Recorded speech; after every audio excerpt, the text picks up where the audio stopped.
Само во 3 општини завршија локалните избори за партиите на албанците во Македонија. Граѓаните одлучија уште во 17 други општини идниот татко на градот да го бираат во вториот круг. Според првите прелиминарни резултати од Државната изборна комисија, Дуи однесе победа во првиот круг во Липково, Пласница и Сарај.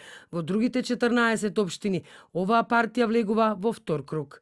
Мислам дека сме на ниво на очекувањата со оваа убедлива победа на Дуи со над 100.000 гласови и со предност, како што реков, во најголемите градови и со 3 општини кои што се добиени уште во првиот круг. Така да не можеме да бидеме позадоволни од ова што се случи вечерва.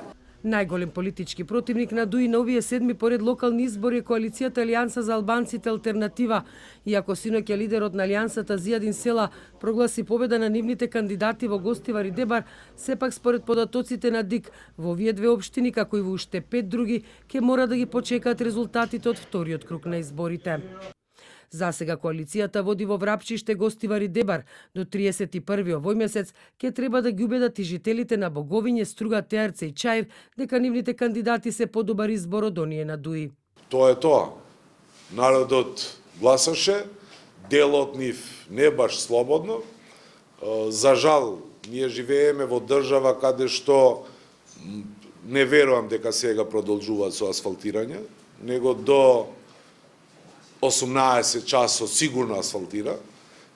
Сепак најинтересна ќе биде битката за Тетово, општина во која се повторува сликата од изборите во 2017 година, кога во втор круг битка беа и сегашните двајца кандидати, Теута Арифи од Дуи и Билал Касами од Беса. Единствена разлика е во тоа што Беса тогаш беше партија во опозиција, а сега е коалицијски партнер на владеачката СДСМ. Сепак Касами синоќа не одговори на прашањето на телевизија 24 дали ќе има договор за поддршка со другите партии во вториот круг. Ние, како што и до сега рековме, нашата коалиција беше со народот, со сите граѓани на Тетово и понатаму, значи нашата коалиција ќе биде со народот и како што победи овој пат и вториот круг народот ќе победи.